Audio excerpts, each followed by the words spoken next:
and it also covers the workplace setting.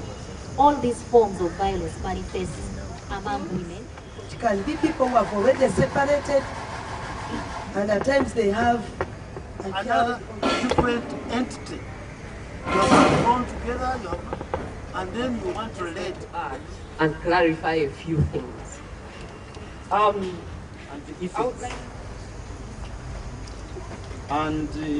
polygamy is also another. Because if I sleep with a woman who's not married, I can escape and say, the woman was not what? Married. Are you getting it?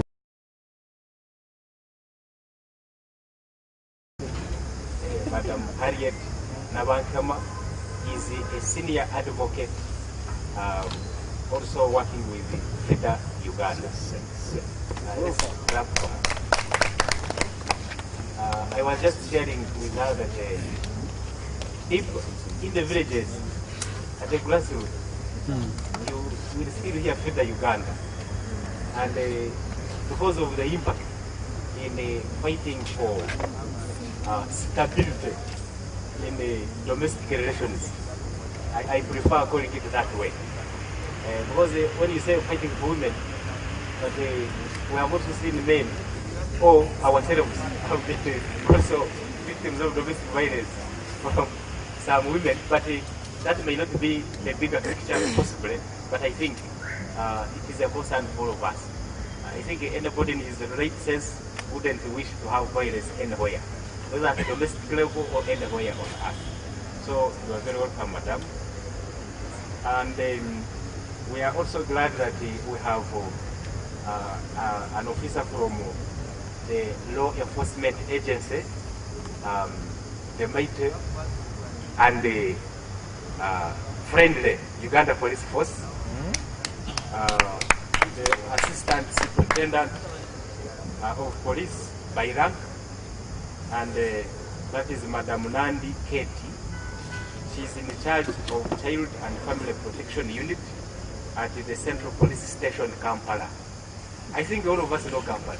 If you don't know Kampala, you raise your hand. So, yes.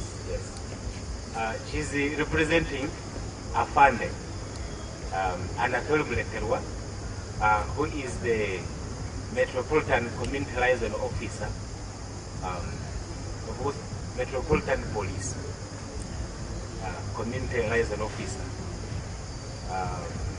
whom we invited, and then he delegated her. Anatole has been in this forum addressing us on issues of law enforcement in the past, and is a friend in this forum. But we did not grant enough for Afande. Let's do it. Afande, welcome. Also with us is somebody I was recently educated about his title. That I make a mistake when I just say Kato. And we begin with Omulongo. I don't know whether Patrick has arrived. Patrick Kaboyo is the one who educated me on that. It was in a private file when yes. And Omulongo is respect. Because not everybody can be Omulongo. You may be interested, but you come when you're not Omulongo. So we have Omulongo Katomukasa. Katomukasa, there is evidence that he is married with fruits. Of course, when you say a man shining, then you know he's married. When someone looking very nice, you know he's married. Yes. So I see the evidence of marriage on Kato. And with the fruits of force, which you have understood. He's an economist with the, I think the number of masters degrees are increasing, but we can say masters holder. So, Katom Kasai, welcome, let's also clap for you. I should recognize Patrick Kaboyo, because I had just told them that you educated me on how to address Kato. And I have been a good student because I have addressed him as Omulongo. Okay. And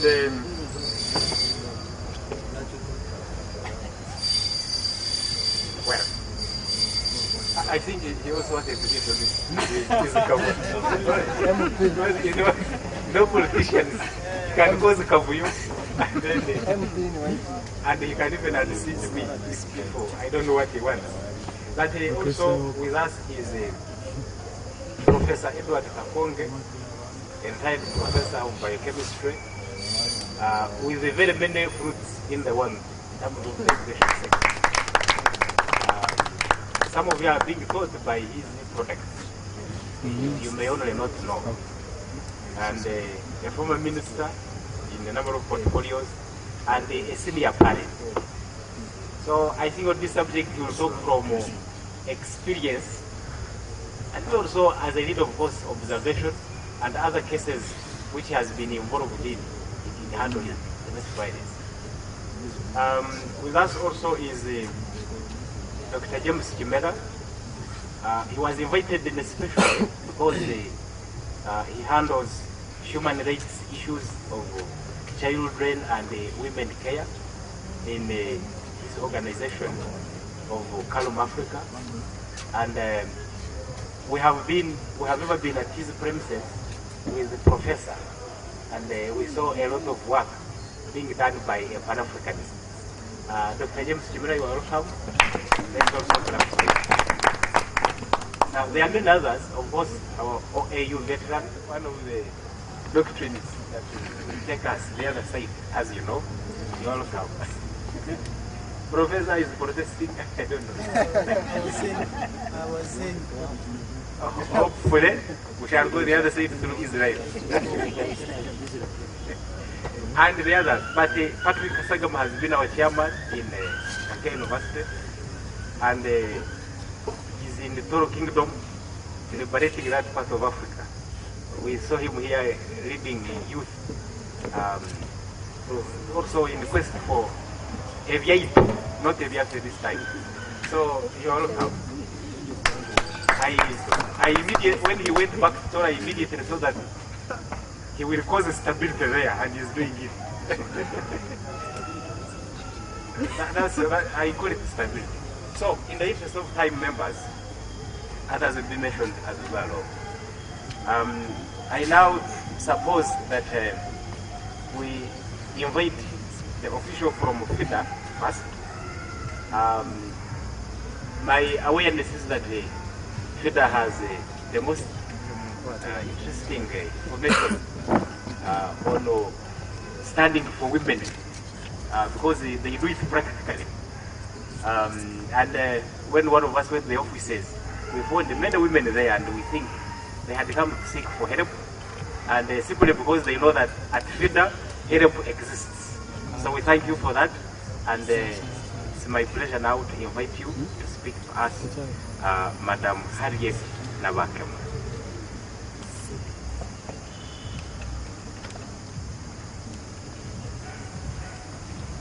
Good evening, ladies and gentlemen. I've already been introduced. This one works sometimes.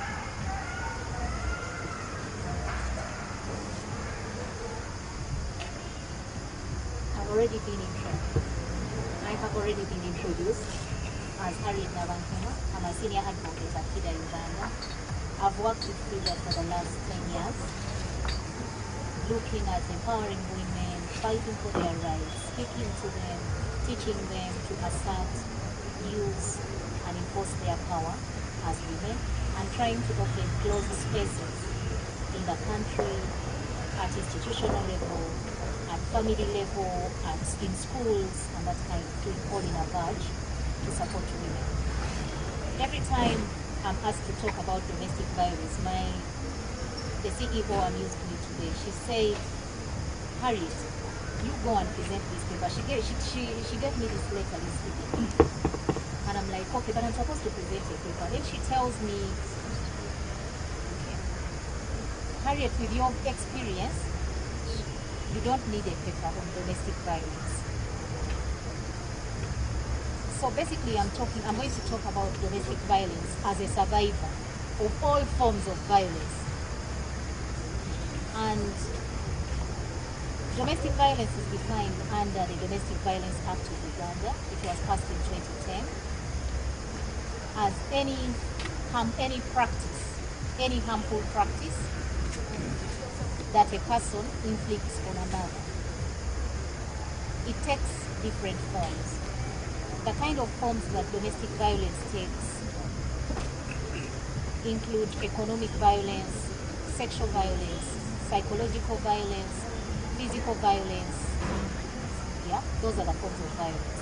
And for the last 10 years I've been in FIDA, all these forms of violence have manifested among women, because I speak for women. They are women whom I interface with every day. But certainly, the forms of violence have also manifested among men's lives in a number of aspects. And at all times that women walk to FIDA, we've come to appreciate all the different forms as they are, looking at where women are coming from. When we look at economic violence, people in Kampala could think probably a man living little money, that is not enough to run a home for a day. Another one will come and tell you her story and say he last paid DSTV last week. Yeah, these are the forms when we look at economic violence, and indeed it is. Another one will come and tell you that when I was getting married at my Kuhinjira, my father made a speech and said he's not giving the family, the new family, the young family, any gift. He's educated his daughter, and so, gentlemen, now that I'm giving you my daughter, you've given me enough cows worth her, I give you her ATM. And life has been like that. You realize that when we talk of economic violence, in everybody's mind, it rings in a completely different way. So many women walk to FIDA and say, he keeps my ATM. And I'm like, can't you just go and cancel it? And she's like, I can't. And sometimes it really beats my understanding. I want to get myself out of myself and put myself in her, to look at things my way. But for some reasons, we make different choices because of our different background as women, because of the situations we've been through. Some of the women we interface with grow up in their homes when a woman has to, when my mother has to kneel down to put my father's food on the table. And at such a kind of setting, there is no way these two people can begin a dialogue. Because after kneeling down and then raising the food on the table, she has to find her seat on the floor, and then the man remains at the chair, and you wonder what kind of discussion they are bound to have at that level. The man is busy looking in his plate, and then you begin telling him what. It just doesn't make sense. But we have different background as women. Culture has greatly affected women, and when we talk of economic violence, a woman in Hulu is going to tell you, every time it's harvest time, we are in love. No, at the point of planting, preparing the garden to plant, we are in love. But towards harvest time, he goes to drink, comes back, beats me, chases me to go back to my parents' place. After he has harvested the crops and he sold it off, he's drunk the money, that is when he picks me from my parents' place with maybe 2 jerrycans of local brew, and that is reconciliation, and this woman has to go back. And that is economic violence that manifests every day in FIDA. And quite a number of such things happen. In places like Nebi, we recognize the fact that as long as a man can marry a woman, then he doesn't have to work. The woman can always work. In Karamoja, a woman has to build the man a house. And that is what culture has said. You're not going to change things. Every time I'm from such trips, I'm like, okay, God, I thank you that I'm born in this generation. I thank you that I'm the woman of this generation. Because if I was a woman from there, I think I would have died differently. You know, something like that. Then when we talk about physical violence can be battering. It can be getting a spoon and hitting somebody, getting a stick, boxing, kicking, and throwing things at each other. That is physical violence. Then when we talk about psychological violence, it can be reminding somebody of where you picked her.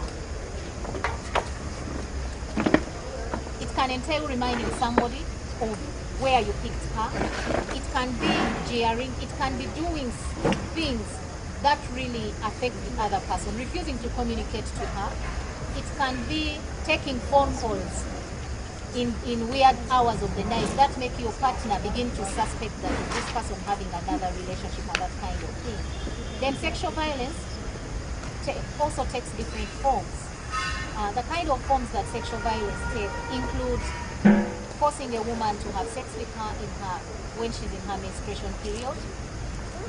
Really, it is biblical that women should not have sex during those periods. But when a man does it, that is violence because it has health implications on her life. Then it can also be sexual violence if a woman has just delivered. Depending on what somebody feels, if she's not in good healthy condition, that amounts to sexual violence. All the forms manifest among women who work in FIDA every day, and I'm sure in the different places. Now, one thing that we look at is the dream. The dream is an institution, is a Uganda that is free from violence. But because we cannot easily achieve a Uganda that is free from violence, whereby today in FIDA, when we are interviewing lawyers, we have lawyers who yearned to work with FIDA simply because during the time when they were young, their parents came to FIDA and their fathers started paying their fees, and they get the dream to be lawyers, to reach out to children and women, simply because of that experience. And society has moral decay that is coming from the fact that families are broken. Domestic violence is caused by so many different things, from alcohol to poverty, to the cultural attributes, to religious teachings, whereby a religious leader will comfortably stand in church at a wedding and say, the Bible commands you to submit to your husband. Be a relationship of a housemaid, a houseboy, as long as you're in the domestic setting, and it also covers the workplace setting. All these forms of violence manifest among women because we are women who work to FIDA. While we agree that there is also violence that where women are perpetrators, it happens. But one thing that I'm very certain of is the situation is not as worrying as that of the women if you looked at the percentages. Despite the fact that men are not opening up, my appeal to you as Pan-Africa is to work together to end violence against women. When we are looking at ending violence against women, it has to take you and me to support the woman's cause, to appreciate where a woman is coming from, to intervene into situations, to speak to people. I have, irrespective of where I am, I speak to people about who a woman is, about where a woman is coming from, and how to look forward in terms of trying to teach people how to share power, how to plan at institutional level, in the family, in all settings and spheres of life. Then while we have the Domestic Violence Act, I've had frustrations in a number of handling of cases of domestic violence, that even when you go to court, everybody believes court is really the temple of justice. It is really the temple of justice. But when a case of domestic violence is taken to court and a judicial officer has the Domestic Violence Act on his table, and he looks at it as a simple family scaffold, he releases these people to go home, the two of them, without looking at what is likely to happen thereafter, without getting into the cause of this violence, without cautioning this man. Then that one case ends up being adjourned for months, yet the violence continues to increase. The man has deserted the woman, leaving the woman to look after the children. Really, by the end of the day, the procedure escalates the rates of violence. So it is basically an appeal that we need to take up as women and men to understand the levels of violence, that today it is Harriet who is undergoing whatever form of violence. Tomorrow it could be your mother, it could be your daughter, because the environment we are in is extremely violent. It is extremely violent right from the way everything is done. There's a lot of violence going on that we really need to rethink about Uganda and see how to strategize. We've encountered a number of systematic failures in trying to accord women legal support to end violence in their lives. But we recognize the fact that even when women walk together and say he is violent, but I want you to call him and just speak to him. Then you look at this degree of violence and you're like, please, why don't you go to police and report? You take her through every single stage and you're like, why is there? We are ready to take you to police. Then she says, he's the one whom I look up to. He looks after my parents. My parents are living in his house. So if I take him to police, he'll throw out my parents and that kind of thing. We need to speak to the women to get out of that level of doing things and looking on to men, to look beyond the men and look after their lives as women. Because as women, when we are growing up, when a child of 3 years is growing up, she's treated in a different way. With society expects her to, parents expect her to play from around home, where the father is, where the mother is. Yet the boy can go to the neighbors. Then as she grows up, she's into school. Then when parents are looking at schools, they will look for a school that has the strongest wall fence for a girl child. Then after school, the parents will have to have their daughter back and will expect a man to pick her from their home. And when this man picks this daughter from home, she's again into the hands of this man, without appreciating life beyond everything around her, to look at, to reflect and see, what does Harriet really want? Is it in what I'm doing? Is it in this kind of setting? Women need to be, to learn, we need to support women to open up their minds beyond everything that surrounds them, because the environment has changed from those days to what we look at today. We are already doing a big job at Twitter, and she has also sacrificed to come here and talk to us, so thank you very much. We are also joined by Madam Tina Musuya. She's the executive director of the Center for Domestic Violence Prevention, and they are our neighbors here. So you are welcome. Somebody went to the office and found very nice pictures. Just from looking at the wall itself, you learn about how to prevent violence in homes. So thank you very much. Just to remind the members, we are discussing, the topic actually was phrased this way, that the challenge of rising domestic violence in Uganda. So the person who said the topic assumed that this problem is rising, but we need now to get from the experts, especially in terms of the statistics. How are we standing? Because we are discussing this topic holistically, and I would suppose in terms of the state of domestic violence today, and maybe if there is any other comparison we can make before, it would also be wonderful. And then the causes, the effects, and the solution. Now, I think we shouldn't be gender insensitive, and because also that would be violence of the one side. I therefore suppose that we invite Dr. James Kimera, just a man and a woman. I do agree with what Harriet has presented. There is violence in Uganda and world over, and it's increasing, going beyond unmanageable proportions. I just want to substantiate what she has said. Another definition of domestic violence or domestic abuse, this is a pattern of behavior which involves the abuse by one person against the other in an intimate relationship.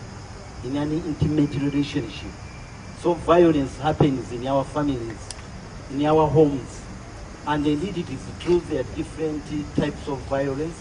As she said, the physical violence, emotional violence, verbal violence, economic violence, and sexual abuse. Sexual abuse, she said, that women can be sexually abused, attacked when they are in menstruation period, or when they have just given birth because the man is hot.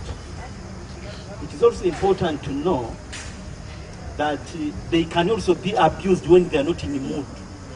Going into sex means both partners must be in the mood. So when you force yourself on her, you are abusing her. The same thing, some women also force themselves on men. There is also abuse from that angle.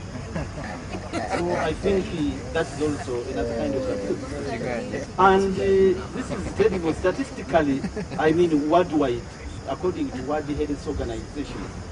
This is, I think, last year's report, this is what they said, that globally 38% of murders against women are committed by an intimate person in a relationship, in a home. 38%. And there is also what we know as honor killings, for example, in India. If parents feel the daughter has not respected them by making her own choice, they will come and kill the daughter. That is domestic violence at the highest, at the peak. Of course, in Uganda, we have also heard of acid attack. When a man or a woman suspects that his spouse is going out with somebody, he can hire some people to come and pour acid on a man. Or, for example, we have another problem of polygamy in Africa. And by the way, we have also seen violence done by women cohabiting. I mean, women in a relation. For example, if a man has 3 women or 2, one can just get annoyed and start battering the other woman. That is the violence. And it is actually happening. And individuals may be trapped in domestic violence situations through isolation, power, control, financial resources. As she said, poverty is another problem. But I have also critically looked at the causes and the effects of this violence. We have seen where I'm working in Calm Africa, chronic health problems or post-traumatic stress disorder, okay? Yes, experienced by, say, children and even women because of violence. This is when violence is committed by the husband or the father of the family. But briefly, let me go to the causes. What do I say as the main causes of this domestic violence, especially here in Uganda?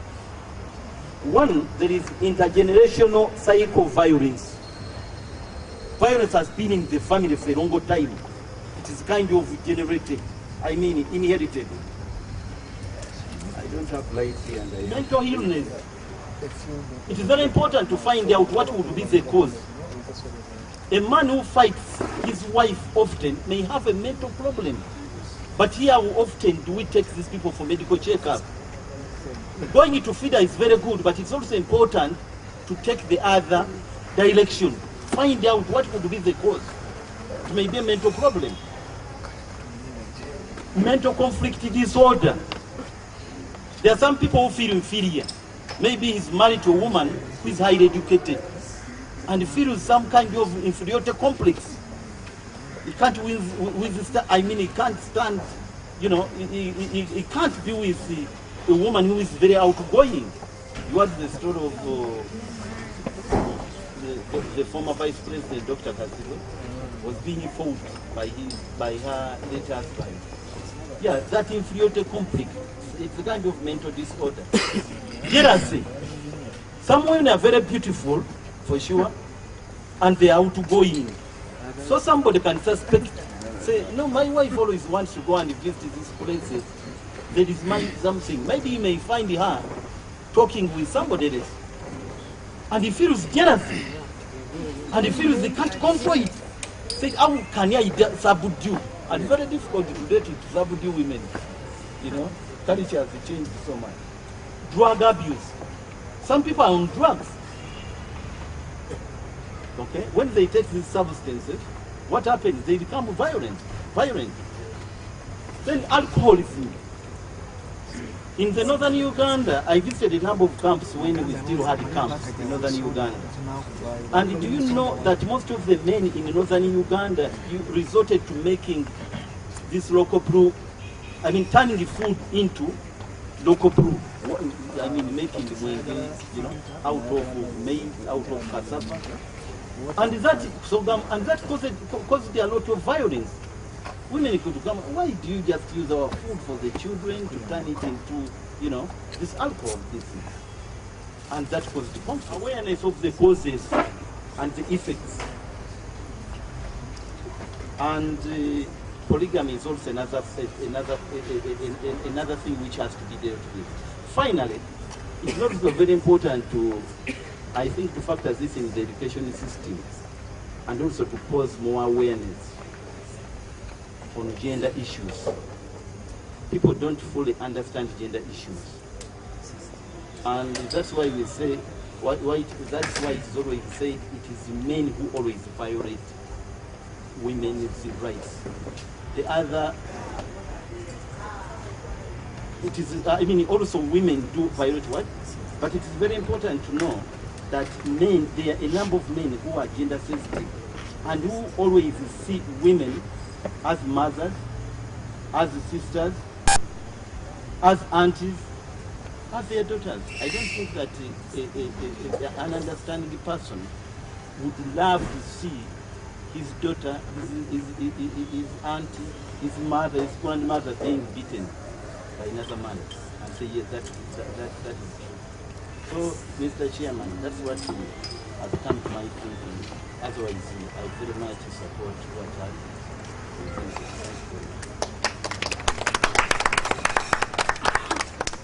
Thank you very much, Dr. James Shimera, for new male participants.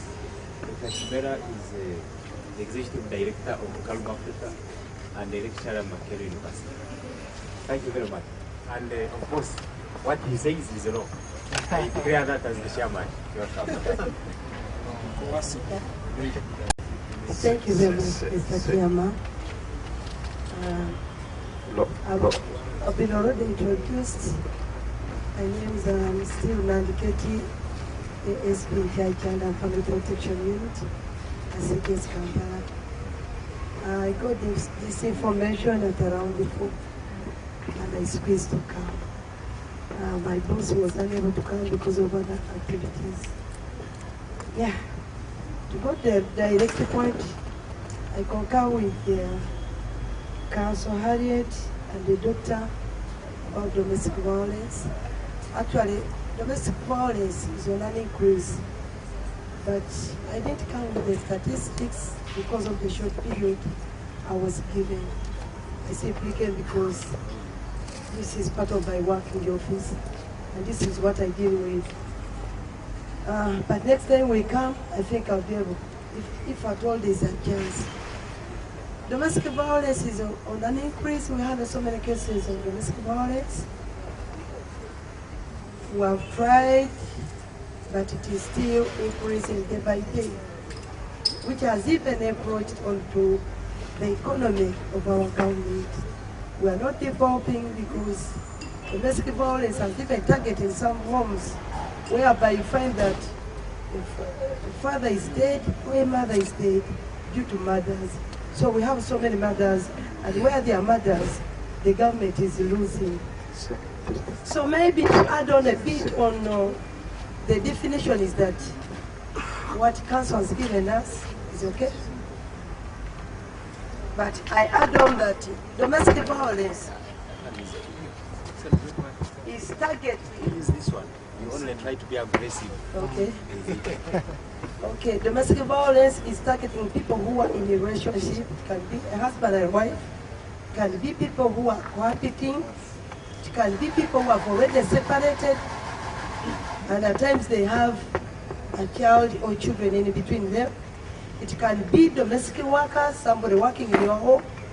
It can be a friend, maybe has come to stay with you. So it is targeting those people, but I will not go into deeper because what council has given is clear. Domestic violence, still what doctors put in, poverty. Poverty is too much, whereby it makes some of these parents not to fulfill the obligations they are supposed to fulfill. Where children are supposed to be catered for, one fails to provide. And after failing, you find that domestic violence arises. And where also council put in, one can fight because of economic violence, fighting to remove money from a woman or fighting to remove money from a man. In the state center, those are the cases I'm getting, where a man is working with a woman and maybe they started their business with some good millions, but you find that when they've accumulated some good money, they end up fighting by cheating on one another. One will say, I brought 5 million, now we have 100 million. Oh, this is mine. One will say, no, this is mine. Again, you are cheating on me. You are going with other women. We met.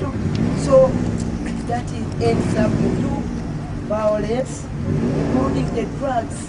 We have a lot of drugs in the community, whereby they end up affecting our families, and where a husband and a woman is affected, the children suffer a lot. We have so many children over the streets because there is a lot of violence in the home. They cannot resist the violence. There is a lot of torture. Once a husband tortures a woman, the woman will revenge it on the child. Maybe stepmother, maybe stepfather. So what a child does is go to the street. There the economy of Uganda is being affected and being taken because these are the children of tomorrow when we are not there. But because of the rampant violence, so we still have pornographic films that have also affected our families, where a man picks interest in watching those films, he will lose interest in the wife at home. And by doing so, he will try other, how can I put it? He will try to copy what he has seen on the films to practice on the woman, which causes what? Violence. The woman learn also. Okay, at times the woman will come to us and report what the man is doing onto me is not okay. So maybe if they work together, at times when the woman refuses, the man goes outside to practice it on another woman. And by doing so, they cause commotion in the home. The man will not come back because he has enjoyed outside. So it is still too much. We have also in-laws influences. It has also caused violence in the home. These two people, when they get married, one will come up and say, no, I don't love this woman. Can you please get another man? Because this man is very poor. This man is ABCD. He's a drunko. So instead of getting these two couples and try to counsel them, put them together, they break their homes. It can also be to a girl, get away with this man. So by doing so, we have got so many girls, so many younger boys, they are not stable in their marriages because of the influence of the parents or the guardians or those people brought them up. We also have culture norms. I think Dr. mentioned about that one. I think I wouldn't waste much time on that, but it is still on an increase and it has affected our government. The challenges still we have is that most of these people are too shy to report these cases. At times when one is married in a rich home, we say, if I report, the man will shut me off, and this is a rich man, I'll get ashamed, I'll be embarrassed. So they fear to report these cases. At times they compromise. If they've come to report fine, they just get a reference and you never see them back. So at times it is a challenge for police to keep on monitoring these cases. You can't get somebody coming. At times they have already, at times we think they have settled. But again, after 2 to 3 years, you find somebody again coming You ask what happened. You didn't come back. So some of these cases, we don't conclude. We have so many cases, they don't go any further. It is still a challenge to police.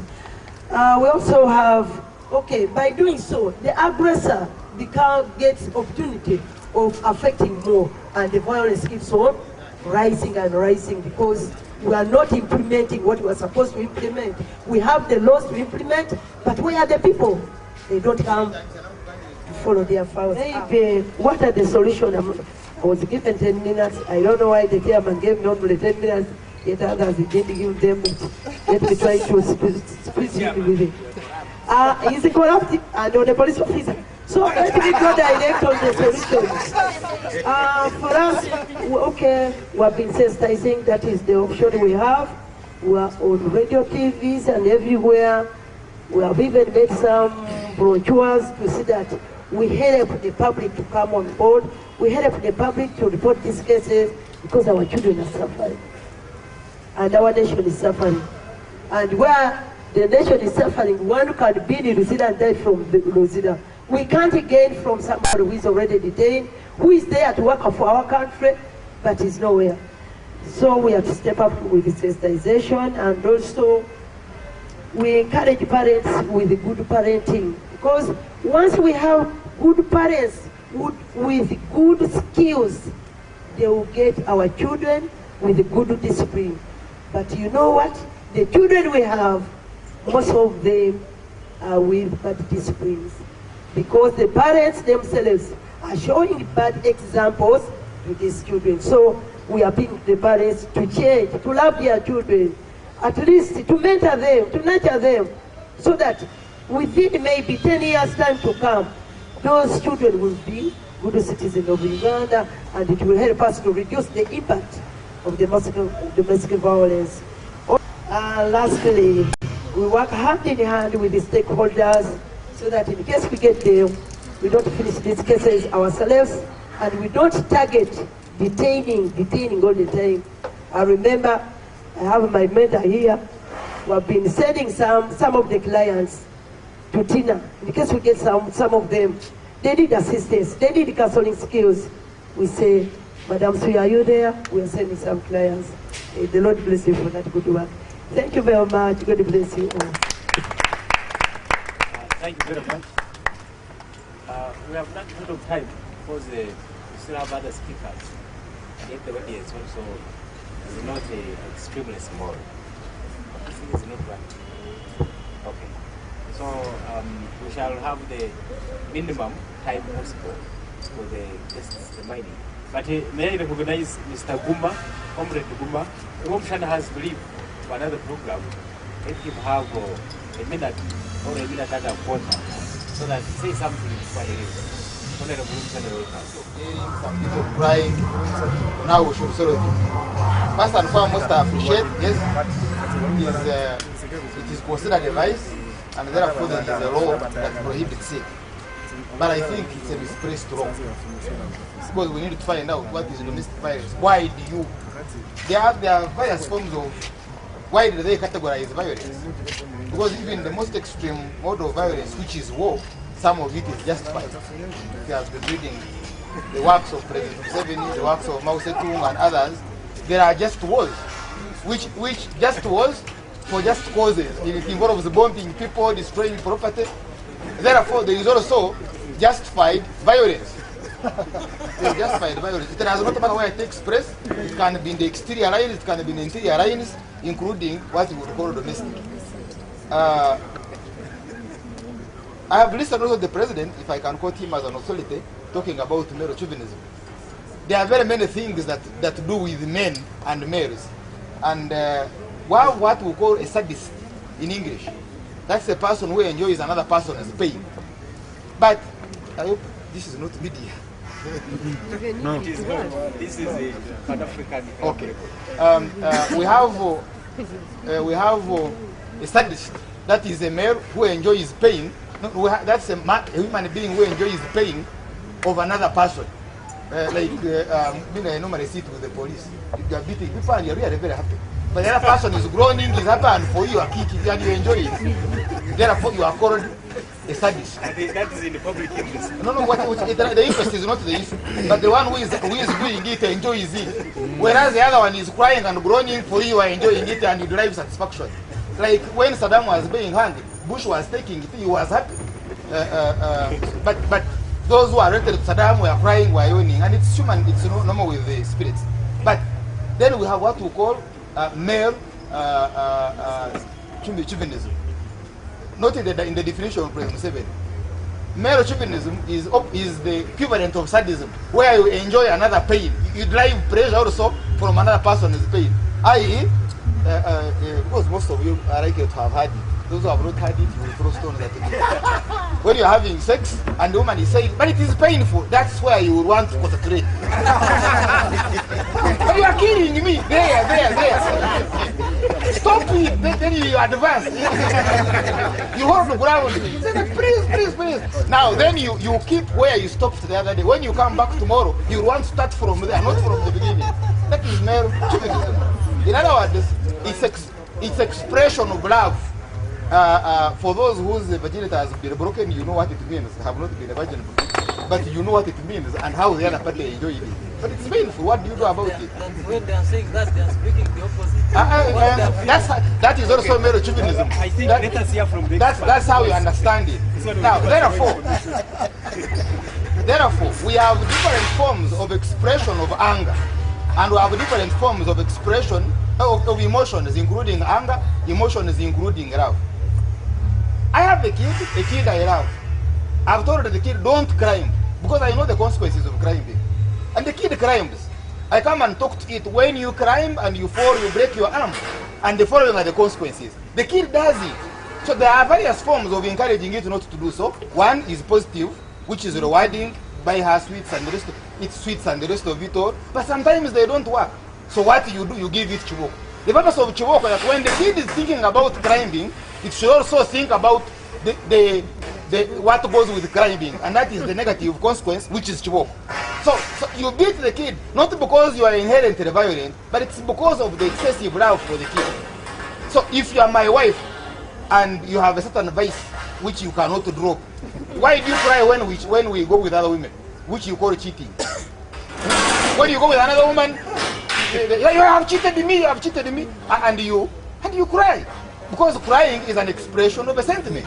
You are not crying because someone has pained your pain, has pained your back. You are not crying because you have lost a building. You are crying because you have been overwhelmed by love. So, when I also have an issue with you that includes love, I can also be overwhelmed by love. And I give you a slap. That slap is not tantamount to slapping you. Because the other one of it is no love.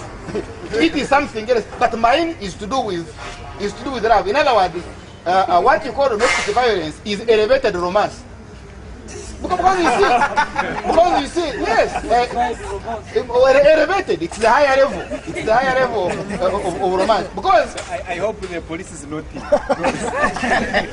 Yeah. You see, because for instance, if I don't want you to treat the way you are treating it, do I come and salute?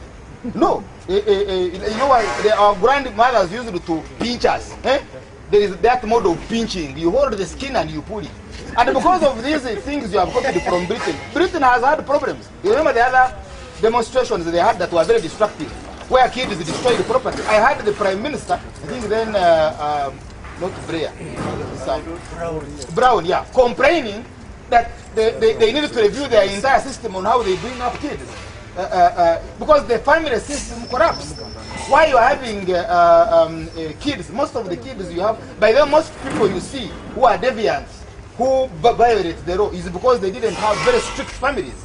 But if you have a very strict family, and strict in a sense in all respects, where they reward you positively and they reward you negatively, those are the fellows who tend to be very good, very obedient. Okay. So we need to review our thinking. Not all that is with the white man is classic.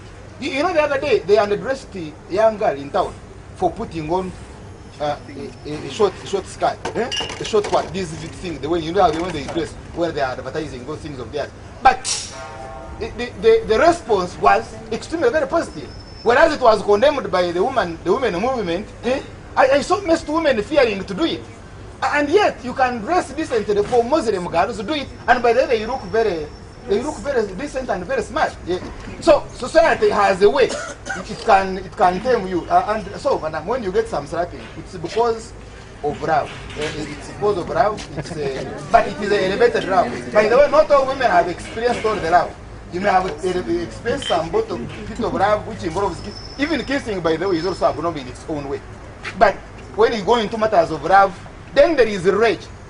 Rage, like someone if he disturbs you on the road. What do? You start off with the car very fast, you brake very fast, it happens. That's when you have failed to balance your emotions. And you do not control emotions through registration. You control emotions through teaching, or you control emotions through having a dialogue so that we regulate all our activities. Think about the one who also provokes. I love you, I don't want to divorce you, so what do? I can't talk to you and you listen, but I must discourage you. So the best way, do I deny you food? Do I deny you clothing? Do I chase you? What do I do? Do I deny you the other thing? It also can't work. So the best I do is I give you small slap and it is out of love. Maybe they will contacts for hundreds of dollars. I will suggest that you share with us and then we shall answer. I wish to thank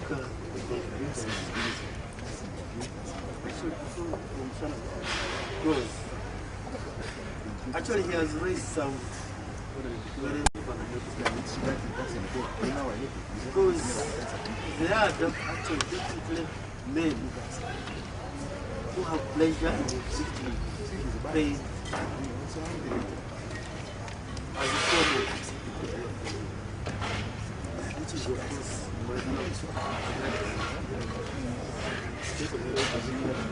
then also there are some particular areas where some women they think a man beating them is an expression. Actually, when I was growing up, they used to mention that. Of course, it didn't make sense to me and it doesn't, but there is that kind of some women that if she behaved in some way and then the husband doesn't. But again, Womishan has said which also police officer. I think this is really the most domestic relationships. Because these days, as somebody has mentioned, this breakdown in the family relations. In the many families, the children are brought up not by the parents, but by the house domestic staff.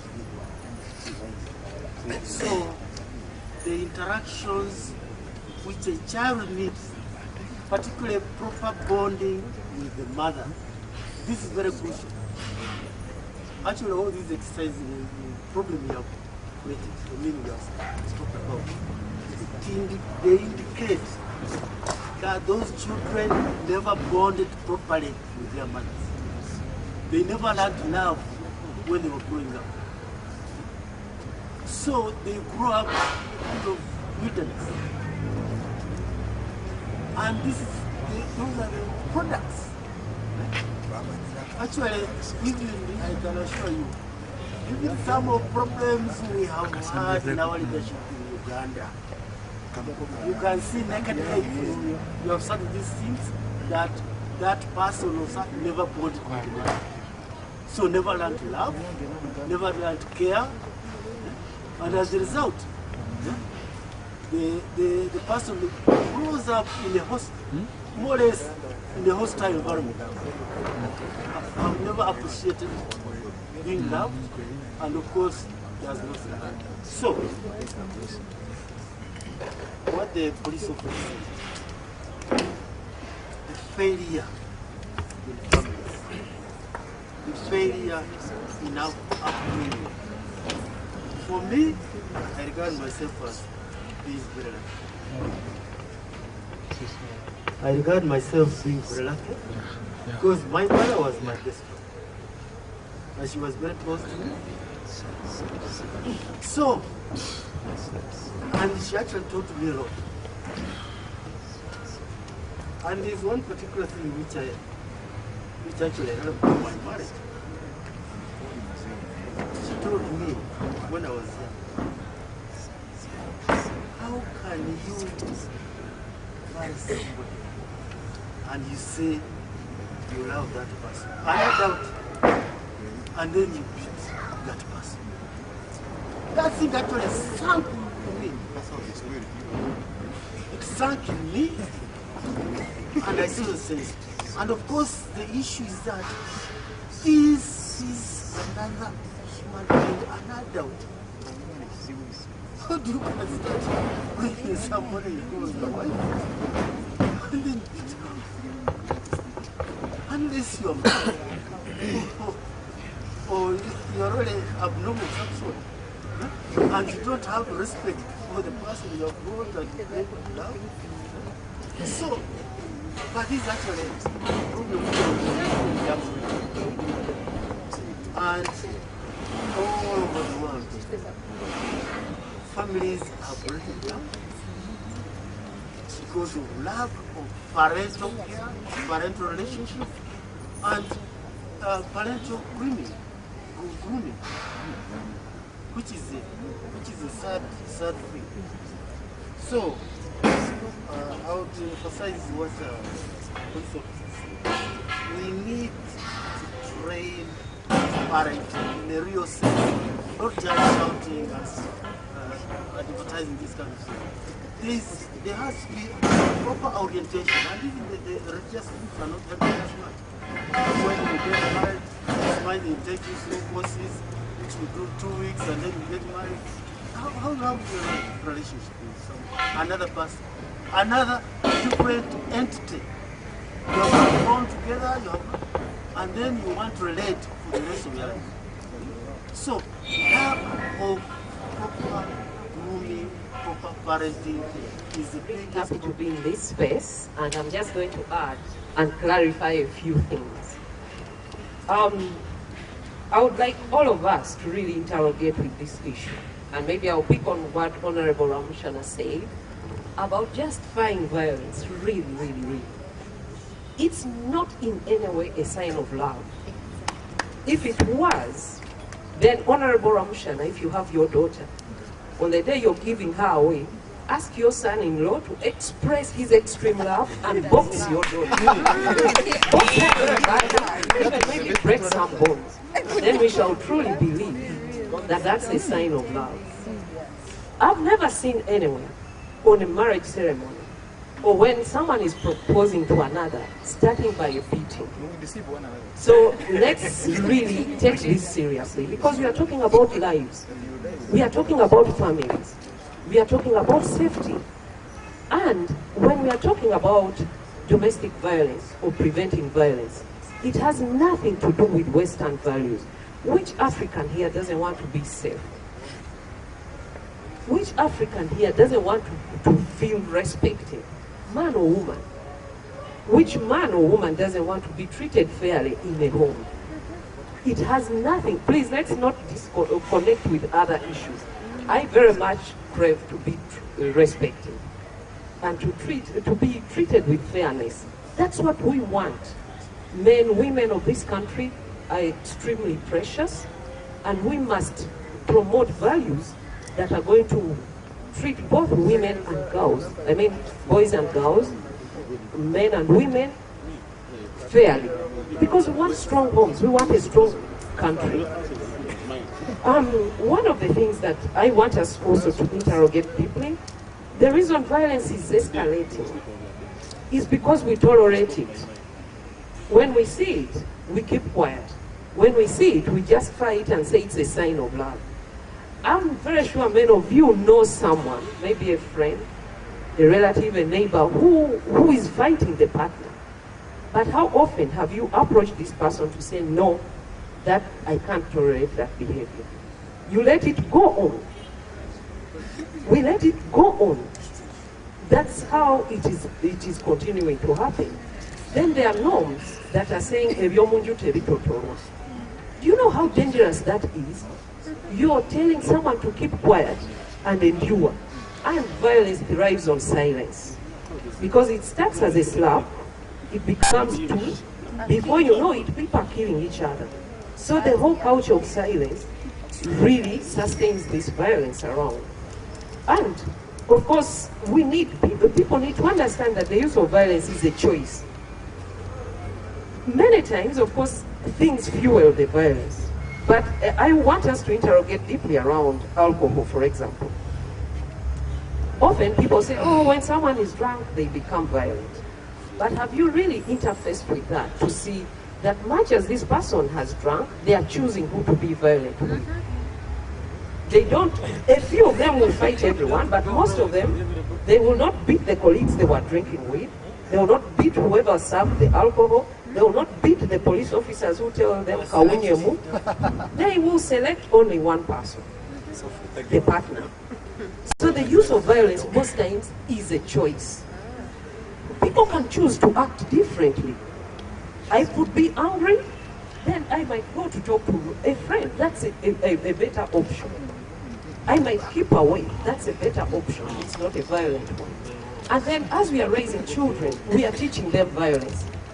We keep beating them, telling them that that's the quickest way to solve problems. So when they grow up, they are also doing the same. The transgenerational violence that my colleagues have talked about. Then also, one thing that I would like us to remember very much, violence happens, intimate partner violence most especially, happens in a cyclic way. It is not a one-off event. It is a pattern, as the doctor said, of abuse. They beat, then there's a level of, oh, I'm sorry, please forgive me, I love you. Then they buy flowers, gifts, and then the tension will build up again. So don't you be deceived that when you came to put people apart, you've sorted it. There are still underlying factors beneath that must be worked on so that people can change their behaviors and how they are treating each other. There's also the whole bit of people thinking someone is consenting to violence by saying it is a sign of love. Now let me tell you something, as we work with communities, I was particularly interested on that front. Why do people say it's a sign of love?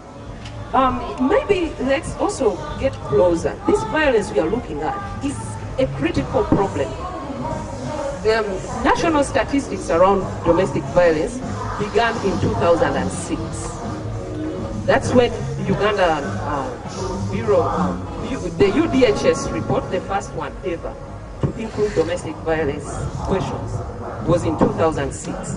And that's when also the Uganda Law Reform Commission did a national study around domestic violence. It had always been ignored because people think it's normal, it's expected. Even when people are getting married, they say it's not a bed of roses. Yes. Preparing them for violence, to accept violence. And yet, as Professor has said, people can live very nicely without violence. There are very many nice men, very many nice women. But we should not prepare them to accept and start using violence. So in 2006, the first UDHS that ever did a study on domestic violence here in Uganda indicated that 70% people interviewed were experiencing violence. Extremely high. Same with the Uganda Law Reform Commission study on domestic violence. It gave similar statistics. I think about beyond 70. Then again, in 2011, the UDHS again asked questions on domestic violence. Over 60%. It's still extremely high. So what we are trying to address is a huge problem that we've lived with all along, but because people believe it to misunderstandings, and they say, oh, that's expected, things will change, pray about it, keep quiet. And it's a shameful thing to talk about. Can you imagine if you were beaten, even as a small child, it's shameful to come and talk about being beaten. But now as an adult, being beaten is extremely shameful, and there are challenges that come with that. One, the reason my colleague here was saying that sometimes the victims withdraw from the cases. It's not that they are foolish, but the stakes are extremely tight around them. Because if she proceeds with the case, they are going to banish her children from the family. That's one. The retribution from the family is extremely high, and she's fearing for her safety. My colleague here can tell you, there is no victim protection. And unfortunately, in the case of domestic violence, the one who has abused you knows you too much, will find you everywhere. And they are telling you, if you don't withdraw, you're dead. So when they withdraw, it's because of those challenges. Or the partner says, I'm not going to buy food or provide school fees. So there are lots of challenges around that. That said, if we really have to address violence in basic terms, even before we wait for government, before we wait for NGOs, there are many things. One is you yourself.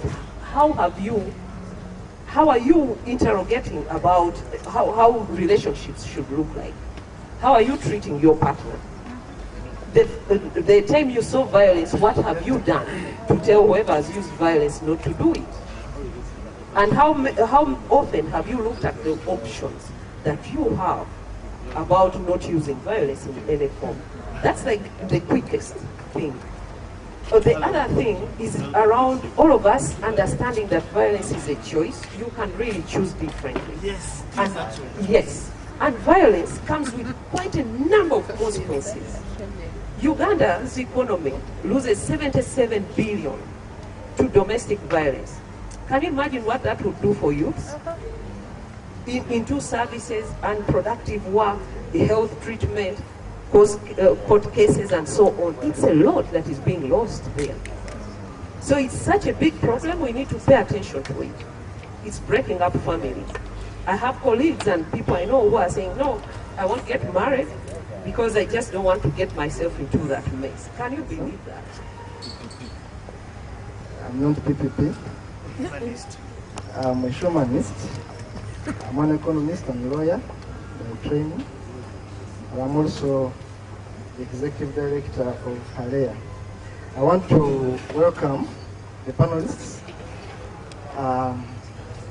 Madam Harriet Nabankema from FIDA, Uganda. Thank you so much for that wonderful presentation. Dr. Chimela, Afande ASP Nandi Kati, for that informative talk. Our colleague in the fight for rights, Madam Tina Musuya. Thank you so much. Of course, my brother Mushana, and all the comrades who are here, and the professor, of course. Now, I'm going to make a very brief presentation, and I'll try to summarize it because of time. Now, what I'm going to present is a result of a research which I was trying to combine from different sources of statistics. And what has been missing from the presenters, I think because of time, was to give you the statistics, which is going to give you a picture as to why we need to condemn domestic violence. Not because we are weak, but because all of us must survive, and we must promote a culture of live and live. Live and let live. Now, when you look at statistics, for example, the new one, they are making research in 37 countries, and they are trying to look at what are the causes and what are the percentages of people that are actually very violent. She has said 70% in Uganda, which is true. Actually, out of the 37 countries, Uganda was coming first in terms of domestic violence. Very, very challenging. Now, there are some causes, but I can just give you more data so that you can be able to appreciate the magnitude of this challenge we have. What is the source of the information? The source, I'll give you this. Look at the, she said UDHS, that is Uganda Demographic Health Survey of 2011. When you look at it, we are talking about indicating 56% of women between ages 15 and 49 experience physical violence. 28 experience sexual violence each year, and that is Uganda. You can imagine how grave that one is. The same report, when you look at the police, she's from police crime report of 2011, they are giving you 7,564 cases of defilement, cases of rape, which are even more, and when you look at these cases, they are increasing each year. Now, there are so many cases. The good thing is that I've made this report and it has a soft copy. What I will do is simply send you, after her own organization also has that I was able to pick, said that is yours, did a research in 2012 and was showing us that the cost of domestic violence is 57.9 billion annually, from what I have in 2012 from the organization. Now you can see how much it is costing us. Now, briefly, when you look at HIV, the spread of HIV and domestic violence, and you look at the AIDS indicator survey of 2011, they are showing you that 6.5% in 2006 and 7.4% in 2011 where people got AIDS in the marriages, especially because men were forcing them to have sex with them, and because women are already complaining because men are having other partners outside the marriage. Okay? Now, let me go briefly about the causes. And I'll begin with the most obvious, which some of us sometimes want to ignore: religion. I'm a humanist. The bad thing or the good one, I don't believe in religion, I don't believe in God. But I may believe in police, I may believe in people. Now, when you look at religion, if religion is telling you be submissive, which is okay to some, don't ask so many questions. And what it is inculcating in the minds of people is that they must be submissive, they must even bear the beatings, especially women, because men are superior. Is that in the Bible? Which Bible are you talking about? Because men are superior. Generally, the Bible is going to teach you about superiority, about submission, unless you don't know the Bible. Even being beaten, like you're saying. I'm telling you, you look at the connotations. I read literature. That one is in your head. You look at the connotations, and I think you should respect the flow, and then you come and challenge it. I'm a lawyer, use evidence. Now, what do? You quote. What the Bible tells you is to be submissive, and I think one of the presenters there said, treat a woman must submit to the husband, not so. If you read the Bible, so even clear. when beaten. Sometimes I'm talking. What I'm telling you is that the implication of those teachings. Let me give you an example. I was at one time briefly at IU. There's an university in Uganda. And in the law class, actually I was forced to abandon that school, that university, and go to another university. Because of the way they are treating girls vis-a-vis boys. Those who have gone there, girls must sit in a different section, different part of the lecture room, and the boys are sitting inside. Girls are covered completely. Even greeting a girl and shaking hands at that time, 2004, was a crime. Now, what are you sending? What message are you sending to a man who is becoming a lawyer? You get it? Because we are telling you that the girl is inferior. You just go and ask. You listening? Because this is what the religion is going to tell you. That a woman is inferior than a man. That their statuses we are not going to reach because we're a woman and because we're a man. So, the second aspect I have to look at clearly, and I normally say, open your eyes and reason like a man, like a woman. The other aspect is culture. Look at our culture, for example. And our culture, I'm telling you, our culture promotes violence. Some of our cultural practices. Look at the way she has told you, and this is the fact, that a woman must kneel before a man. Now, let me ask you, men, if a woman doesn't kneel before you, do you become less of a man? No. Because culture is teaching you that we must be, a woman must submit. Look at dowry, for example. That we must pay dowry. For me, I refused to pay mine, and I was actually cast by that family because I said, yes, I said I will never buy that girl of yours. I will not pay a single thing. And even when I'm taking my daughters, I will never ask for anything. Right. Because I learned from my grandfather, who never asked for anything for my mother, for my parents, and even from other aunts. aunties, my grandmother, my grandfather never asked for anything to do with dowry. Because we were saying, why should I say, give me this, my child, my daughter is worth more than I would have asked. You get it? So, dowry itself, the NGOs came up some time back and said, we should have a law against this. And actually they lost, if you have been following the law. Now, dowry, the implication of dowry, if you don't know, those of you who are educated, is that it makes the man actually own you in the courts. Because it says, I paid my 11 cows. I was asked to pay 11 cows because my woman is interested. And I was a fresh graduate from the university. You know, where could I get the 11 cows in the first place? Are you getting it? So it becomes really hard. Now, if you want to value your girl for 11 cows, somehow, if I'm a weak man, I'm going to slap her because I know I paid.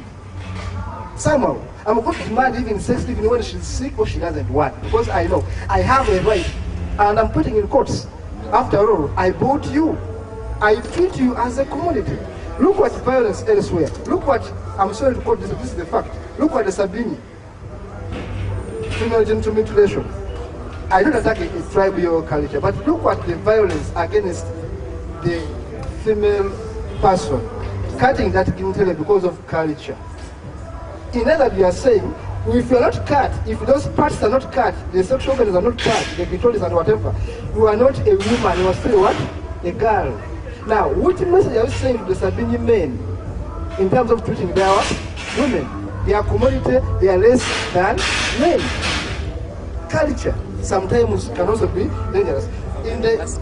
Among the interests, the girls cannot inherit property. I'm happy I married from that tribe, okay? But the girls cannot inherit property. The mother of my children was born by a rich father. The father died, and the girls, none of them never took a single thing from their father's property. Now, that is also violence. It may not be physical. So, violence is so big than that. But I wanted you, the discussants, and those who are going to come, to actually look beyond women, beyond girls. Look at violence also against men. Some women are also aggressive. So don't say it is only about women. Some women can also beat us. Some of us may be weak. Look at the house girls. Look at the house girls at home in our houses. Do you know how many house girls are being raped by their bosses because they are better than them, because they are superior than them? How is the police helping us to handle this? Who is the voice for the house girls? Look at the children anyway. For example, I was not beaten by my mother, yet I was not. My mother is a nurse, now about 70-something years. My father is an accountant who could sometimes lose his step and give me a slap once in a while, but not caning me. And I never saw my parents caning any of my siblings. Yet all of us, none of us became a thief or something dangerous. But it was out of counseling and talking to us. So, finally, I can say that the causes of domestic violence, as my brother took it, the fallacies that women love to be beaten, that's how they understand that they are being loved. The traditions, the perceptions from the society, the laws that are not also being implemented. Look, for example, we have the Domestic Violence Act 2010. But how many of us know that exists? You get it? And who is teaching people about what is in the act? I only knew about these laws when I went to the law school. These laws. The combination of laws relating to domestic relations in Uganda. Quite a number of laws here. But how many of us know these laws? We only know them when we go to study law. So even the lawyers, they feed up people. This is, I think, part of your work, the police. How are you going to educate the public without teaching them about the law? You get it? Now, for example, when you look at even these laws, look at the ingredients of defilement, look at the ingredients of what makes up divorce, look at what makes up adultery, for example. Do you know that a man can have an affair with a woman and the judge will say it is not adultery? The lawyers are going to tell you that. They may tell you that. But a woman, once you sleep with me and you are married, if you're a woman, automatically it's what? So the ingredients, because if I sleep with a woman who's not married, I can escape and say, the woman was what? Married. Are you getting it? Even though has what? Weaknesses. Let me quote just a few cases as I wind up. Last year, please. Yes. There are cases which are very annoying. Let him speak, man. And I've been there for so many years. We have to. Now, when you look at these cases, just 3 cases I'm going to give you. In the case of Ogwang versus Ojo, it is a 1979 case. Now, this was a man who had gone ahead to sleep, have sex with another husband's wife in the courts.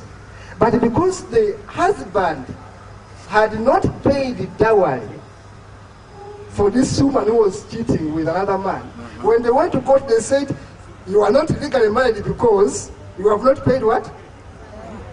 Dowry. Are you getting it? Dowry, the effect of dowry. Now, you can imagine the consequence of that kind of thing. The other cases, of course, when you look at the case of John Eduku, Uganda versus John Eduku, Nyakairo versus Nyakairo, these are the cases which are going to show you so much how women are disadvantaged. So finally, as I went forward, I want to empower all of you to accept that domestic violence is quite large, actually beyond the women, also children, also households are facing it, also some men are facing it. We need to train one another. We need to appreciate that a woman, a house girl, a child, a human being must be respected. We need to be NGOs that go into the society and work, not armchair, not simply sit down. Lastly, as I give you this magazine, and I'll give the copies I have here, when you look at our magazine last year, one of the magazines, Sex Terrorism, when you look at this magazine, there are many cases. One of the cases some of the cases we took at the police, even the number plate of the person who was a person raping a neighbor's daughter and running away, and we go and arrest the guy with the police. We take the guy to Chireka there, Kira Road Police Station. We arrest the guy, and the guy is released. We go back, arrest the guy, get his car, and the guy is released again. Then he disappears. We got everything here, plus the car with the vehicle, plus the man. I mean, you get it. And the police is not helping us so much. Was it arresting So, no, actually this girl who's actually 16 years, according to the case, we even took her back to school, was someone who kidnapped her, put her in a car, they sexually abused her for the whole night, and this is the person she knew very well, a neighbor, and the man simply dumps her in a room and runs away. You get the case? A girl is 16 years. So these cases are so many, and they are very, very annoying. We have cases of girls who have been given HIV/AIDS in these magazines. If you look at this, because for us as I we work with young people. Are you getting it? Someone is raped, defiled, and given HIV/AIDS, and the man is simply going scot-free. So some of us are paying because these things really affect us. Some of us have daughters, have sons. We think that we must change our attitudes and we treat one another as human beings. Yes. Thank you very much. Thank you. I'm under pressure because I'm worried. You haven't said anything, and I'm saying may get either your relative or somebody who's your friend or yourself. So, having said that and encouraging us that we submit constructively, I also want to suggest that we give just an opinion each, just one opinion or one view, so that we see how we conclude in the next 20 minutes. So, shall we have the panelists for that wealth of information? Look, I think Uganda is still by and large a patriarchal society to very stupendous degree. That I do agree. What? That English. That English. Uganda is still largely a male-dominant society, and we need to see how we extricate ourselves from that. And as men, we are responsible. It is wrong that we met out violence against the women. We need to find ways around that. Now, having said that, I do agree with Kato when he talks about issues with culture. I think culture exacerbates the situation. You talk about fried rice, I do have issues with that too. But you see, when you talk about religion, for example, with due respect, I could hear you exude a bit of ignorance. Look, when a single pastor somewhere, for whatever reason, makes it seem like submission is even when you get beaten and that kind of thing, it does not speak for the rest of everybody, Just like when one woman says it is okay for me to be beaten, that shows love. that should not resonate with Tina and the likes. She does not speak for everybody else, you know. So I think that needs to be clarified. Finally, why I think you're facing a lot of resistance, you women activists in this battle. You have determined that men are your enemies, and for that matter, as you speak to these ladies, you're breeding rebels out of them. And look, I think we need to cajole the men. Men are supposed to be partners in this. We acknowledge we made out this violence, it is wrong. But you see, when you come in this very abrasive nature, you men, you are the enemies. You talked about FIDA, you encourage women to enforce and assert their power, and they come out that way. What are you going to expect from the men? A lot of resistance. And for as long as that keeps up, and until you sort that out, that look, these men, Professor is talking about his mother, sat him down and explained to him, I think we need to cajole the men. If you're going to send these women like a bunch of bees to the men, they're going to face a lot of resistance. Could it be why these levels are going higher? Your guess is as good as mine. Okay. So, thank you. Okay. Thank you very much for giving me this chance. And we say experience is the best teacher. Traveling is knowledge. I'm going to give you a special case which appeared, which I put in the press some time back, concerning a certain lady called Nabagere Sarah. That lady was suspected by her husband to have another man outside the family. Just suspected. And yet the gentleman had about 3 women, giving them time and whatever. But one day, he suspected his wife to have another man somewhere. Just suspected, because the wife was very beautiful and so on. Called her aside and cut off her hands. I think I even put it in the press. She's never guessed that. Lives not very far from Chiwagama. William Chiwagama, I think you know him. He's a very important man on their side. Near the near Betty Kamia. That lady hurts my heart very, very, very much. That we men, in most cases, we don't reason properly.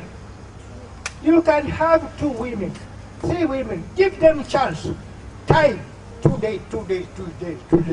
But this one, you just suspect and you have not even, and then you cut off her fingers, which is absolutely wrong. And thank you very much for giving me this chance to say this thing. This thing, sometimes when I think about it, I cry. If that was my daughter, I wouldn't be happy with that man, I'm telling you. I've even taken this case to His Excellency the President. I've not been called to go and explain this.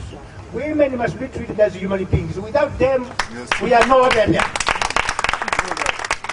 I think you know this. It is my mother who brought me up. You can have 2 women, 10 women, give them time, and so on. But just suspecting that my wife is very beautiful, is like by other men, and therefore you go and you cut off the hands. I think, have you heard that news? I think you have seen that newspaper. I put it that newspaper. The woman does not touch. It is a small girl who even prepares the food and puts in her stomach, her mouth, which is absolutely true. Thank you very much for giving me that chance. If I've given me time, I would speak more like that name to explain. And I will give them directly to go and help that woman. Because I would like to give her some help. Even take her to the president, so that the president gives her life something, in any case, other than just leaving that woman to die. Because of this. This is the greatest injustice I have had between the man and the woman. Thank you very much. Thank you. That is a serious case, and I want to hope that it's already a matter being handled by police. But you can share more details with the police officer here, so that if there is some additional work supposed to be done, please speak standing, so that No, it's... Thank you very much. No. That is the point. I just want to make a small comment. My question is, in Nyankore we have a saying that Ijatule Hamwe, Ijatongani. So, even if you're saying please translate come people from stay Kenya together, is something like you exchange words as long as you're staying together. Even if he's your brother, you have to exchange words. Even if she's your sister, you exchange words. But my concern is, once you have a problem with a family, you have to know how to handle it. Naturally, we are human beings, we have temper. But you have to know how to control your temper. She's your wife, he's your husband. What are you supposed to do in case there is a problem? It's not all about beating, but you have to have a consensus. You sit on the table and solve the problem as it arises. That's the only solution. But these things of saying culture, what, it's natural. We are human beings, we are created like that. But we have to sit and know, I've made a decision, I'm going to get married. But once a problem comes, it's not all about quarreling, rather sitting on the table and talk about the issue. Yeah. Thank you very much. Okay. Thank you. There is, I think, a new member, and I had not mentioned his name. Let him say something. And introduce yourself also. Thank you so much, please. Please use the microphone. Up a bit. Yeah. Thank you so much, please. My name's William Mockred. I'm an economist. I'm a director of beaten.An.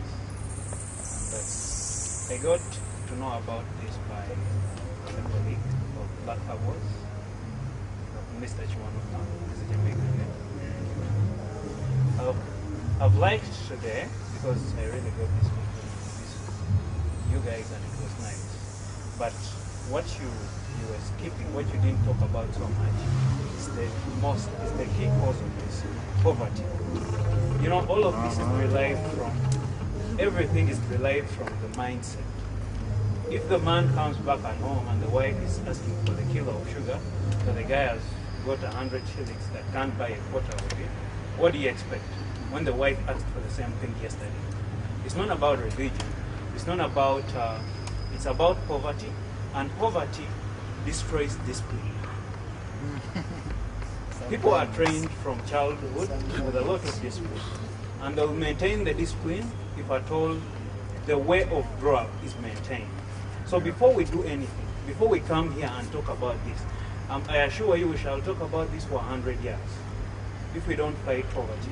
I don't know much about the statistics, but I'm very sure, to guesswork, the figures might be so high in LDCs to MDCs, where you spoke about only one country. And when you focus too much to the LDCs, you look at the LDC side of life, people living in places at the bottom end of the pyramid face so much of this. The police officer must be knowing that the most reports might be got from the people living at the bottom of the pyramid. So before we come and, this is not rude, but spend time, talk about this. Let's spend much time to think about how we should really fight the key cause. Okay. This problem is then like, hold on a minute, let me finish. At this stage, the problem that we're addressing now is like HIV/AIDS. Because once someone is corrupt in mind, I don't think it will be easy for them to change. Okay. Thank you very much, Mugelwa. Let's have the man behind the lady. I'm forgetting the name of the comrade. Jose. Thank you, Mr. Chairman. This is a very interesting topic. Actually, I'm a humanist, a secular one, because humanists, there's some... They have a category. Yeah, there's some radical ones who just think about ideals, but for me also we consider reality. And it is something I would like all of us to reflect upon. That in this world, there are ideals, but there are also realities. I'm very lucky. I got some lessons the hard way in life.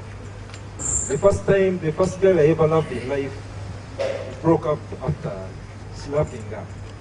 So I learned the hard way that you should never ever slap a lady. Also so, and it's a case we have. I also got a little stint in prison. And I saw people who were imprisoned because of crimes of passion. So I also learned that you should never act stupid against a woman. It can ruin your whole life. Other than that, you young ladies, I'm going to give you some little advice. Most ladies don't know the strongest weapon a woman has. You know what the strongest weapon a woman has in her life? On a man. What is it? No, it isn't what you're thinking down there. It is something that comes from the eye. It is something called a tear. Let me tell you, a man who doesn't break down when he sees a woman crying, you know that he's a sadist. But how do women get to cry?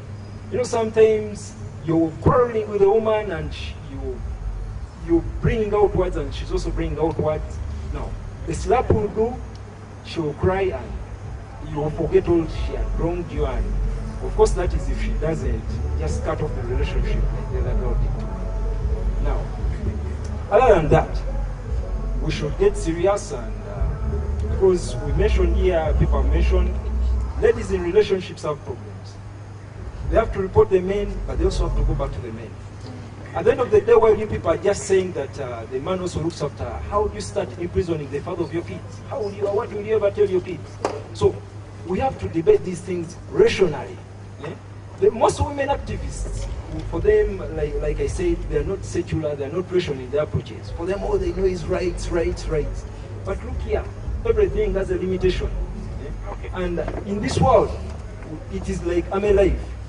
You know, there is nothing that ever goes on when there is no leadership, when there is no supremo. When you ever find the people when they're all equal, they are not going to do anything. For us, the Uganda, we say, there always must be a supremo, and women must accept either a family is successful and stable, either it must be a woman who is giving the rules, or it should be a man. And in nature, don't want to. Okay, thank you. Basically, what I want to talk about is starting from where he ended. There is one thing they call, there is egoism. I don't know that it is the right word to use. There is also male chauvinism. Okay. This time I'm talking about egoism.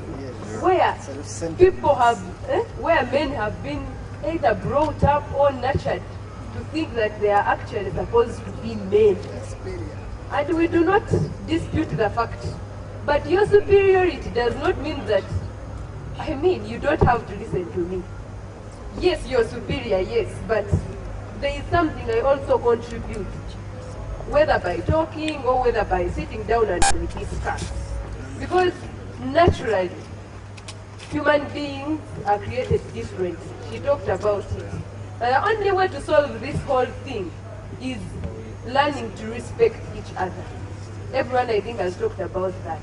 And when you come to the point of parenting, most men have left the work of parenting to only women, which is not right, because both of us are parents to those children. And if you leave the parenting to us, we shall also determine on how we bring up the children. And remember, these children are also not blind or they are not deaf. They always listen to you, they always see you, what you do at home. So both of us, the man and the woman, have a role to play in changing this whole domestic thing, violence and what it is. So let us be human and respect each other. Thank you. I'm called Ramadan. I was born in this month. Yes. My concern is in maintenance for the children. Normally, when a mother fights, when a father fights a mother, there is separation, and when in that process, the father stops providing. The children stop going to school. They stop having clothes to wear. No money to go to the hospital, and no money for accommodation or housing. And I'm pretty sure that one of our panelists here, the ladies from Madam from FIDA, and from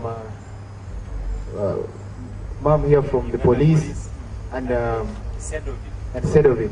I'm sure, normally when you invite these people to mediate, one thing that comes up is that, I mean, when these ladies come to report human Chinese cases, to provide for the children, is that if she does not come back to if the man does not come, or if the woman does not come back to my home, I'll not provide. And that makes it very complicated. So my concern is the children. For the sake of the children, I think we better try to build a working consensus that can tackle the problems that you're likely to face in our families. And very, very quickly, Gabriano, I think our mothers, our sisters should also remember that a woman should be a woman at home. Normally when women go back home, they tend to be something else. Africa, and I'm also a commercial farmer and writer. Madam Tina talked about an issue of silence being a cause or a promoter of domestic violence. But to me, I think it is somehow tricky and unique. I heard a story somewhere that in a household where the breadwinner, who was the man in that case, there was a house girl and the wife, of course. So the man could rape the house girl, and the lady realized it, the wife. But it was not easy for her to maybe break the silence, because she realized that she was not covered, and more so the house girl, because she was doing a job, you know. So she realized that also there was, some kind of situation there. So I wanted you to expound when you talk about silence. Should we just take it as human in nature, or at times situations also matter? What situation is a silence regarded as a promoter of domestic violence? Okay. Thank you so much. Kojo? Hey, come on, guys. He was taking the papers. Good evening, everybody. Thank you very much for your presentations. My name is Kojo Abrodi. I am Kojo because I am a male born on a Monday, and I am Abrodi because Abrodi in my language means freedom. I work as a management consultant. I have a company called Corporate Africa, and what we do is we train professionals who have found themselves in management positions, and yet have never had the opportunity of going through any structured management training program. And that's exactly what we're doing here right now. Our adverts are running on Radio 1, and we have an upcoming training program in Mukono at the Ankara Foundation, starting on the 2nd of August. Now, my underlying philosophy is that whatever you cannot define, you cannot discuss, because you will miss the mark. We're talking about domestic violence. Domestic means home, right? So domestic violence is about violence in the home, right? Now, I'm just going to share with you how homes are built. A home is made up of a man who marries a woman, both of them coming from, each of them coming from different families, where they also have fathers and mothers, and their fathers have fathers and mothers, and their fathers have fathers and mothers. Now, where I come from, in my community, if I am growing up and I need to get married, I don't just go in a bar, find a woman, and the next day we start living together. In an African community, it's not there. Where I come from, not Ghana. If you say Ghana, then you start bringing in other things. But if you look at my tribe and my family, my community, you don't go in a bar and find a woman, and the next day you start cohabiting and you claim your husband. I think that if we need to discuss issues like this, we need to go down to where the tap roots. Talking about bringing up our children. Africans don't bring up their children anymore. We are just educating our children. At 2 years, the child is on a border in the morning, 6 in the morning, going to school to go and learn what? Africans bring up their children within values. Yes, as a child, you grow up when you are brought up in values. Yes, sir. Therefore, you cannot grow up in that system, our own system, and then you grow up to become a violent husband. No. Your wife will not talk to you anyhow, just because of upbringing. I think we are losing it, and we continue losing it because our definitions of the discussions we have are not founded on the root causes of the issues that you bring up for discussion. Thank you very much. Thank you. So, now, I think I've learned a lot today also. Madam Tina. I've learned a lot. I've discussed this various for us, but I see that it's not tribal, it's torture. It is not cultural, it's crime and it's criminal. And you can't entertain it. I just want to share with you an example. I have my own the eldest sister, the one I follow, got married to a time back. So eventually the husband got to the stage where he was insulting her, she's too dark, he wants to get another woman. He didn't see her with it. So eventually he started beating this lady up almost every day. We got involved the community, we got the LC, again, the same thing again. We even tried to bring her back home. But she had children, and they know when it comes to children and what have you, become a little tricky. You know? Eventually he got the woman whom he called was colored, the color he was. Then in that setup, we even accepted him to have, we would say it's normal to have another woman, but ensure that our daughter and sister is respected and given those children. Most surprisingly, my sister had a small shop at trading center. Got hit with a headache with a gun in that shop. She got into the action and had to slap both of them. So eventually, the father of that girl went to police and I was called from Kampala.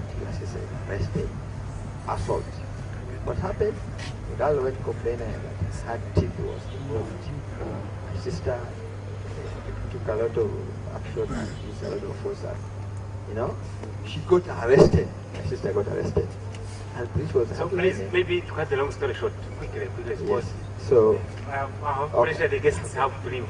So, Madam Officer, it's now whereby such a situation where there's a violence, there's a conflict. There's a need to, as you said, send the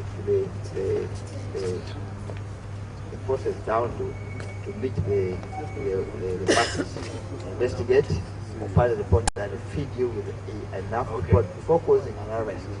Okay. So I want to just to mention one thing that the challenge we are facing is institutional at a societal level, and legally we have a lacuna in the law that even the Succession Act do not even give the women enough percentage of the share of any of the property, 15%, and that, in my view, is like quite small. Thank you very much. When domestic violence has already taken place. So the problem is, where does it come from? The gentleman had brought it, but he missed it at a point because the setup, I think, no longer works. In our society, it also used to work, but now, someone is born, like you say, starts going to a border 2 years. You find my parent has never seen our closest neighbor. They don't know even the firstborn of their daughter. She's been in Kampala. They don't know how he behaves, where she is. So it's me who is also in Kampala to meet with the lady. But now, the point I think, relationships have become business. You know, we started partnerships. Partnership, if you come with a partner, Mr. Kabarega, we know to be business. Our point is money. So as long as there is money between us, we shall never quarrel. Other things can come because me and Kabarega met for money. We no longer meet with these ladies for love.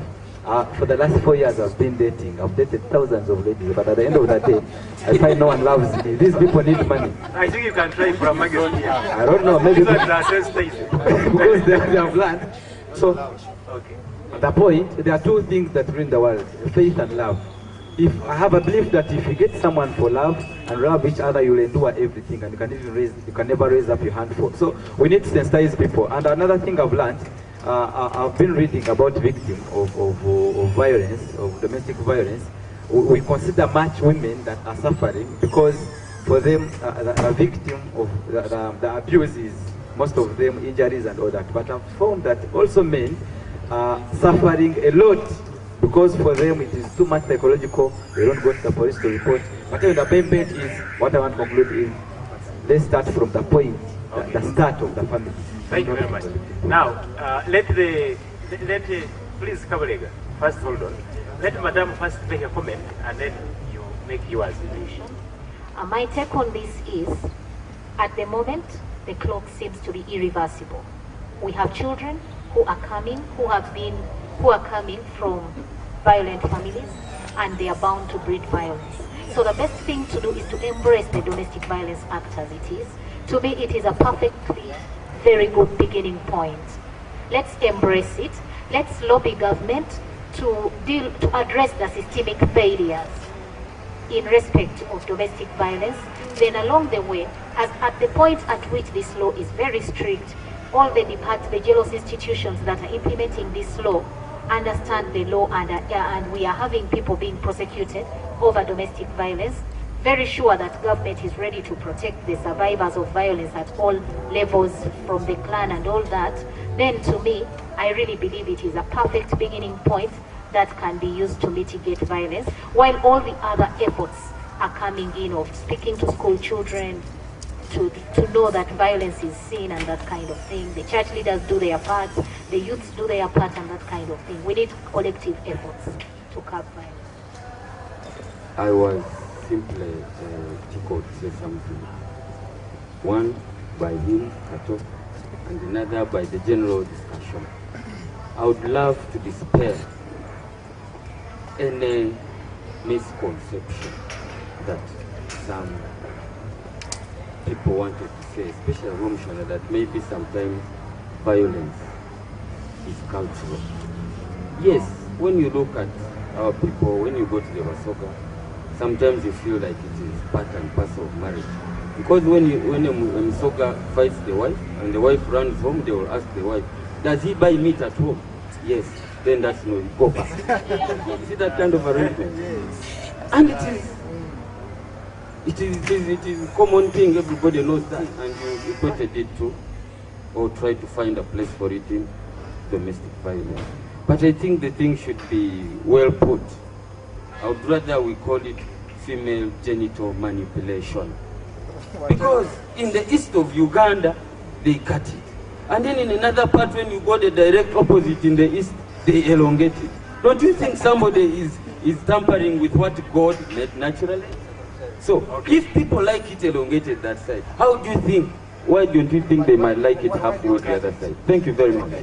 About perpetual violence. The situation whereby you arrest this man, and the lady comes and says, you arrested my man, and you release him. And again he goes back and tortures. You arrest him, again the woman comes, and you release him. What do you do about that? Thank you. Okay, in the case we get such a case, we do a lot of counseling. But if you keep on repeating what we do, we detain you. And in most cases, the first time we leave you, where a woman says, I need my husband. Then another time it comes. I remember last year I detained an Indian. This is a couple which had approached me for more than 3 times. But the 4th time I was now taking her to court, where a woman had seen a certain knife somewhere, and this man started beating a woman, and the children were the witnesses. So when they brought that to me, it was at night. I got him in the morning. I put him in, ready to take him to court. But the woman came, who was even a Congolese, started again crying before me. Now you are taking the man to court. The woman almost slept in the cell. The lady was crying while the woman was also crying. So in that scenario, I was again beaten. But I thank God that Now they have taken almost 2 years. I don't see them again. Because I told him next time, I will simply take you. So, yeah, but those scenarios are still there because if you push it to court, she will not come to testify. Still the case will be thrown out. Those are the challenges we are facing. But now, actually, you have really impressed me about domestic violence. And let me try to react from what Mr. Ramushan has put in. The rest Madam Tina has done, but this one I'm just putting in about the children where it says, if a child does a BCD slap, please don't adopt that culture, where the law shall get you. Slapping a child is not now the system we are using. We are trying to adopt the system of at least rewarding, try to negotiate with your child, sit and talk. Because some of us were being, they used just to talk, capitate the child, talk. You will have to just, other than beating, the law is there. They will get you for child torture. So don't go with those behaviors, punishing your children. I come to Mr. Kato, where actually it is a touching issue, where a girl was either defied or raped, but seems police compromised. But here I say we can resurrect that case.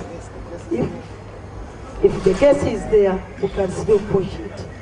Good enough, this was a girl, and we need to find out what happened.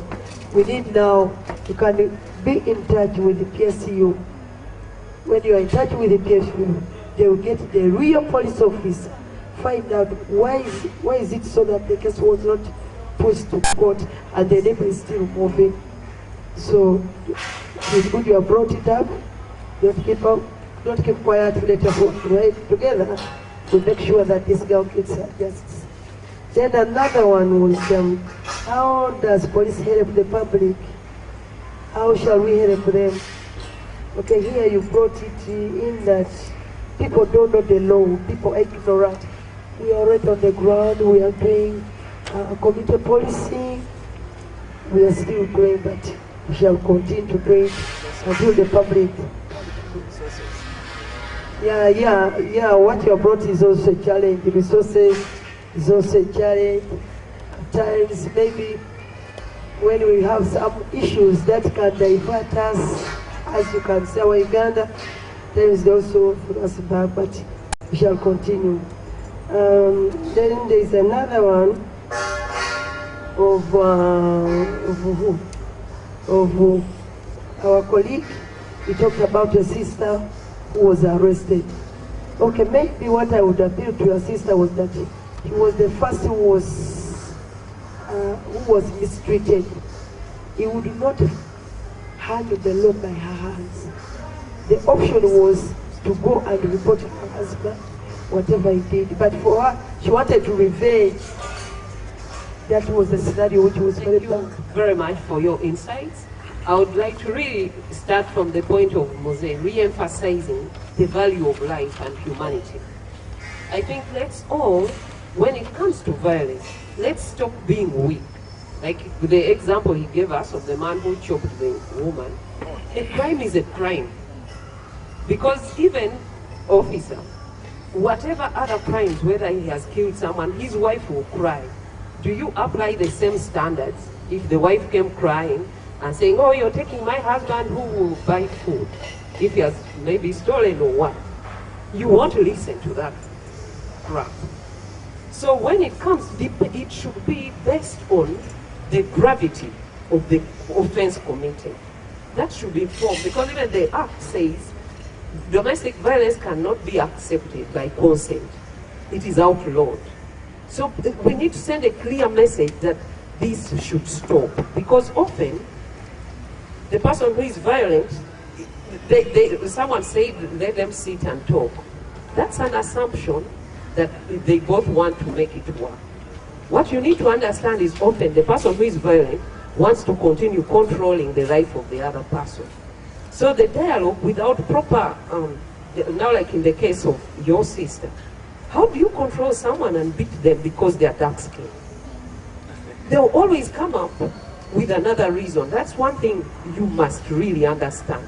So as you're intervening, it's about holding the person accountable, not trying to tell the victim, behave well. That's the problem we always fall into. Then about the silence. Silence perpetuates violence a lot. In the example you gave, it never stopped because she never told anyone. And he knew he was not embarrassed. Most people feel embarrassed if anyone else knew that they are doing something wrong. They will most times stop it. Like for example, some people go and fight in the bedroom and they will try to be quiet because they don't want anyone else to know. When we say break the silence, it does not only mean report to police. It could mean talking to the nearest neighbors, friends, relatives, and even talking to this person. Sorry to point at you, I don't mean you. Talking to this person who is using violence, that is unacceptable. Because the more you keep quiet, the more they continue to do it, because they will never be held accountable. I'm very sure in that case, when that house help left, the next one, he continued raping. And the next one, and the next one, and the next one. We must break the cycle of that violence. I want to call upon all of us to respect life. Some of us have daughters, and I think most of you have. Just put yourself in those shoes of that girl who will be abused because we're a man, or because the man who married him knew that he was better than her. Lastly, I think I'm calling upon all the stakeholders, the police, the NGOs, the educated guys, to teach those who are not aware about the law. If I know I'm breaking the law in most cases, I'm going to respect the law. Finally, the issue of culture. I don't still agree that in this century we must go for arranged marriages. That a father, a mother, that's why I was disagreeing with the Kojo, that they should arrange for me marriage. And how sure are you that if you pick for me a wife, I won't beat her? You know, it is really ironical. Finally, and patiently, and humbly, I request that all of us some good in the marriage and divorce bill.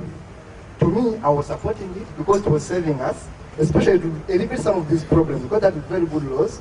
Of course, men came up and said no, but I believe it had some good elements which we should really back on.